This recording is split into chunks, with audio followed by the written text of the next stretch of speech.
Now, Prince Harry is, I think, one of the most prominent figures, certainly in the UK, talking about mental health, arguably globally. Until recently, I would say he was very much a well-loved figure by all. But by talking about mental health, that seems to have changed. And you had the opportunity to talk to Harry that was publicized to a lot of people around the world. I'm first of all interested, from talking to someone so prominent about their mental health, about their trauma, what did you learn?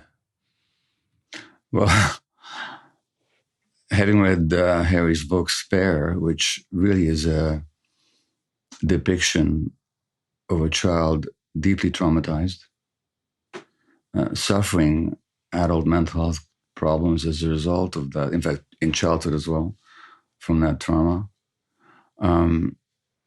and being made so wrong for it all in the media.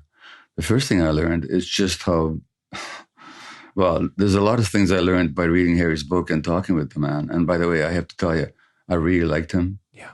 Down to earth, sensitive, insightful, intelligent, well-meaning human being who really wants to make a difference in the world.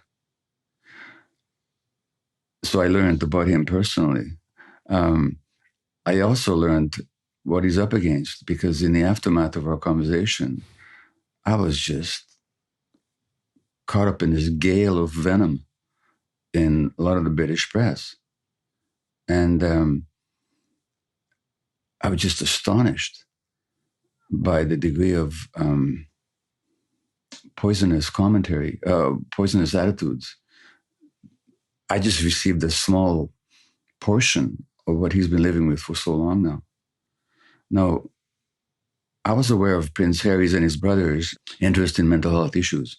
Back in 2017 already, they had already started a foundation to talk about mental health issues because they were traumatized kids. Their mother died, and they grew up in a family that was very dysfunctional, a loveless marriage. I mean, I could go on. This is public knowledge. And so these two young men started talking about mental health issues, and their grandmother, the Queen, at some point said, enough of this. Go back and talk about, do your royal duties and forget these personal interests in mental health. This was publicly reported in the Sunday Times back in 2017. So he's had a commitment to talk about mental health. And I saw how that's resented in modern society, because he's like the whistleblower. He's somebody who talked about his own pain, his own trauma, and the impact of that. And he also talks about healing. And so what I saw was a human being who suffered, who recognizes that he grew up in incredible privilege, but inside that royal gilded cage, he was never allowed to be himself. And he had this lifelong struggle to liberate himself from the expectations and programming that came with being a royal child, where literally was not. The message he got was, don't be yourself. He said this in so many words. So here's a man who's struggling to become himself, and how much opprobrium that attracts from a lot of people in the media and in society. So the conversation was eye-opening for me, and that here's this prince, grew up one of the most wealthiest families in Britain, never mind wealthy, also revered and historically elevated to this high status, and he suffers like the rest of us. Yeah. And he needs to struggle with that suffering. He needs to make sense of it. He needs to try to find himself. He needs to liberate himself. So that's what the conversation is about. And to me, it was a very refreshing, very interesting conversation. Yeah, I mean, thank you for sharing that. It's interesting, and maybe we'll get to this later on in this conversation, how polarizing any conversation around Prince Harry is. And it's really interesting because I don't know Prince Harry. I've seen him talk. I've seen a lot of that interview you had with him. I've seen some of his other talks. So when I say I've seen his talks, I've seen the actual conversations, not what the media are reporting about the conversation or the commentary from a prominent media expert about it. I've seen it with my own eyes. I've heard it with my own ears. And as someone who spent over 2 decades interacting with patients, reading them, trying to pick up the messages behind their words, trying to read their body language to really get an impression of who is this person? What is really going on here? I got to say, the only thing I get from Prince Harry is somebody who is trying his best to come to terms with his past and then move on. I get the impression this is somebody who is incredibly emotionally grounded. And I totally get the impression that this is someone who does not see himself as a victim, someone who's trying to empower himself. I mean, what's your perspective on what I've just said?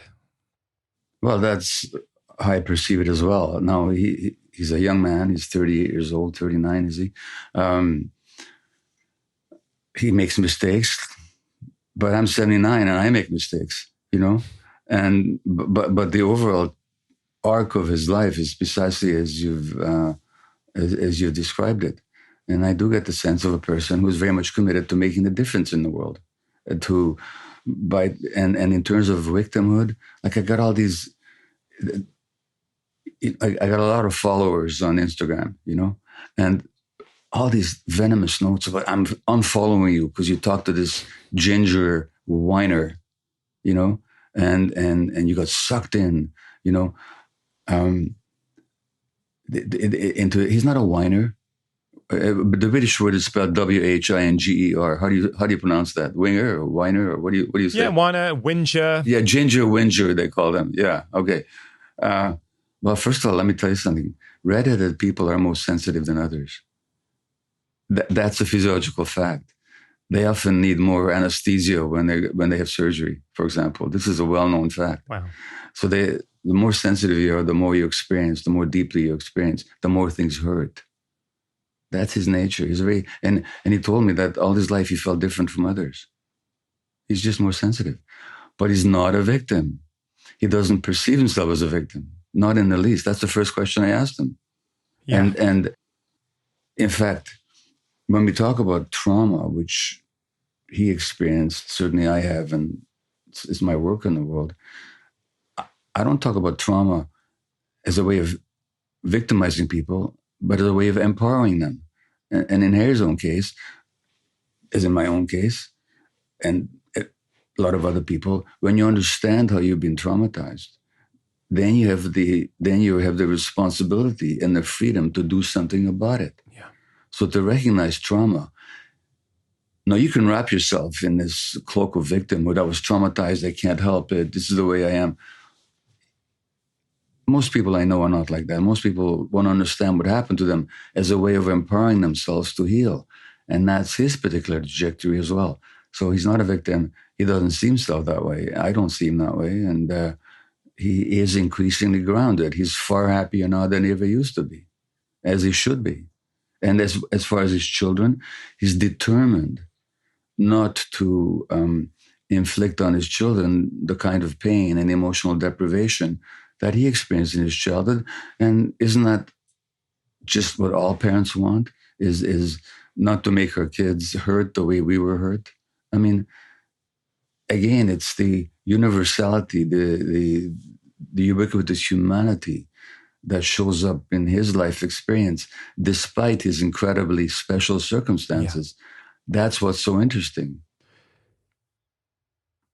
If you look at that story, Harry's story from the outside, and you remove the royal family component, which of course for many people it's very hard to do. But of course, as clinicians, as physicians, Gabor, we always have to treat the people who come in front of us with compassion. It doesn't matter if they're a CEO or they're addicted to drugs or they're poor or they're rich. Makes no difference to a healthcare professional. We treat them all the same.